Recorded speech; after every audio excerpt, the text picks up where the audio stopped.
¿El libro en qué consiste? Por ejemplo, ya como define la política pública, ya lo ve desde un punto de vista predatorio. Porque él distingue tres tipos de política pública. O sea, toda actuación del gobierno puede ser encajada en una de estas tres categorías: autista, binaria y triangular. Autista, cuando alguien, a ver, otro aspecto que es interesante es que el Estado no existe.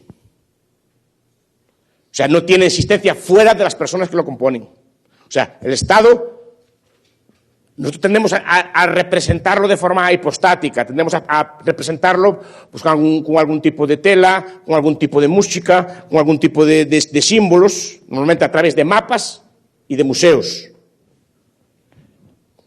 Ese Estado, ese grupo de personas organizadas, extraen el recurso. Pues bueno, ese tipo de personas actúan de tres formas. Una, autista. Ese grupo de personas nos impiden hacer uso de nuestro propio cuerpo o de nuestra propiedad. Por ejemplo, yo cultivo droga, marihuana en mi finca, en mi casa, yo fumo mi marihuana, el Estado no me deja, por ejemplo.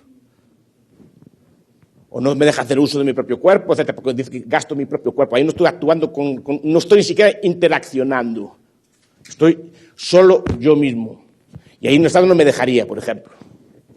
El segundo tipo, más relevante, es la binaria. El Estado, ese grupo de personas, me obligan a hacer algo. Normalmente, tributos, o corbeas, o trabajos forzosos, en su beneficio. Es decir, todo el tipo, y buena parte del libro es un estudio de la tributación, tanto la proporcional como la progresiva. Y a mí para mí esto es de lo mejor del libro. Él va criticando. Primero dice, lo que importa realmente no es el tipo de impuesto. Muchas veces se nos dice, no, es mejor un impuesto al consumo, tipo IVA, o no sé cómo lo llaman aquí, pues alcabalas antiguas, otras cosas así, pero un impuesto al consumo dice que es más neutral. En cambio, dice que otros prefieren el impuesto progresivo o proporcional, impuesto sobre la renta. Entonces dice que no, dice, a Rothbard lo que le interesa, dice, no me importa el tipo, me importa el monto.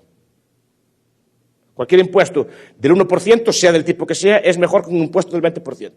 Y eso él incide mucho en eso, en el monto del impuesto. Es decir, no en la forma, si es al consumo, si es sobre la renta, si es sobre las sociedades, si es sobre las ganancias. No, le importa el monto. Y el monto global que se lleva el Estado. Porque todo impuesto, y razona bien, es una privación de libertad. Cuando ustedes le quitan dinero, le están quitando la posibilidad de hacer determinadas cosas. Si ustedes le quitan 500 quetzales al mes, ustedes no pueden hacer cosas por valor de 500 quetzales. Por ejemplo, no pueden viajar, no pueden disfrutar de un nuevo vestido, no pueden ir a cenar con sus novios o con sus novias, no pueden. Le quitan a ustedes libertad porque parte de ese dinero le están quitando un uso. Entonces, le da igual cómo se lo quiten, lo que importa es el monto total de la quita. Entonces, va criticando todos los impuestos, critica los principios que usan los estatistas para justificar los impuestos, el principio del sacrificio, por ejemplo, el principio de la capacidad de pago, diciendo todo ese tipo de falacias, de patrañas que siempre nos las explican. Dicen, no, es que el rico tiene que pagar más que el pobre y el rico, en un impuesto proporcional, paga más que el pobre.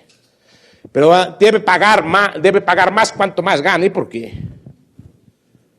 Eso a ustedes se lo explican, le llaman impuesto progresivo, pero ¿por qué? Y lo va explicando quién inventa esas falacias, Seligman y otros, por ejemplo, y después cómo eso no es falso y no funciona, y lo va explicando todas estas cosas así. Siempre el libro plagado de frases bonitas y de ideas que a mí me encanta, porque cuando dicen dinero no gana, la gente piensa dinero lleva dinero, eso es falso. ¿Por qué? Pues en la regla 3, cojamos al más rico de Boiro, que es un pueblo de Galicia, ¿no? Por ejemplo, no, es rico, tiene a lo mejor 4 millones de euros, 5 millones de euros. Si fuera así, como un bola de nieve, dinero lleva dinero, acabaría siendo como Bill Gates. Pues no, pues se quedan en los 5 millones de euros. No es capaz de subir por encima de esos 5 millones de euros. Siendo rico y listo, no es capaz de subir más que ahí. Por mucho dinero que tenga, no va a tener más dinero. Paran en un punto. Y eso lo explica muy bien. Y dinero lleva a más dinero si lo invierten bien, pero dinero lleva a menos dinero si lo invierten mal. No hay nada que garantice que porque tengas dinero vas a tener más dinero. Y efectivamente, es uno de los principios que se usan en la filosofía fiscal, de que la capacidad de pago y después toda esa idea de la comparación de utilidades, de que el dinero del rico vale más que el dinero del pobre. Eso hay que discutirlo. No es una cosa, es una especie de esas que se sueltan por ahí y que no está comprobada. Pues eso lo analiza muy bien. Toda la idea de los tributos, toda la idea de los impuestos, toda la idea que subyace todo esto. Y entonces, esta es la intervención binaria. Binaria normalmente a día de hoy son tributos, pero históricamente eran, en la Edad Media, trabajos forzosos. Tienen que trabajar una serie de horas en el molino del señor o en el molino, o sino prestaciones de servicio militar, que es otra forma de trabajo forzoso. Ir a las guerras o trabajar para los señores. Y todo eso lo analiza. Dos. Y después el tercer tipo de intervención a que le dedica también buena parte del espacio, que es la idea, la intervención triangular. Es decir, A y B deciden pactar algo. Y llegan esas personas que se llaman Estado y dicen, no, usted y él no pueden pactar. Yo quiero comprarle a Eduardo un pantalón a las 3 de la mañana en Asturias. Pues dicen, no, pues no puede usted. Y hay una ley de horario. Yo quiero contratar a Gabriel por 500 quetzales para que me corte la hierba del jardín. Gabriel acepta, yo acepto, no.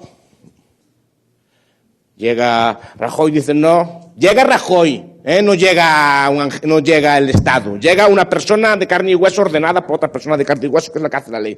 No puede usted contratar a Gabriel porque está por debajo del salario mínimo. Si yo quiero contratar a un niño para que me ayude a trabajar también a cortar la hierba o una cosa así por el estilo, no, pues usted tiene el trabajo infantil. Entonces iba explicando estas normas todas una por una en el libro. Es decir, yo quiero pactar con otra persona sin usar la esclavitud, sin usar la fuerza, sin usar ningún tipo de coerción, y el Estado no me deja hacer. Entonces hay todas las leyes que regulan eso, todas las regulaciones de salario mínimo, toda la legislación laboral, buena parte de la legislación económica. Por ejemplo, yo quiero pagar en oro aquí en la cafetería de este bar. Pues dicen, no, aquí no pueden pagar en oro, solo puede pagar en quetzales. ¿Y por qué no puede pagar en oro si me lo acepta el señor? Pues no puede, no le dejo yo que lo haga. No sé si me explico. Todas estas regulaciones, además, súper detalladas, una. Además, incluso hasta llegan las patentes y las critican en parte, puede ser algo más radical ahí.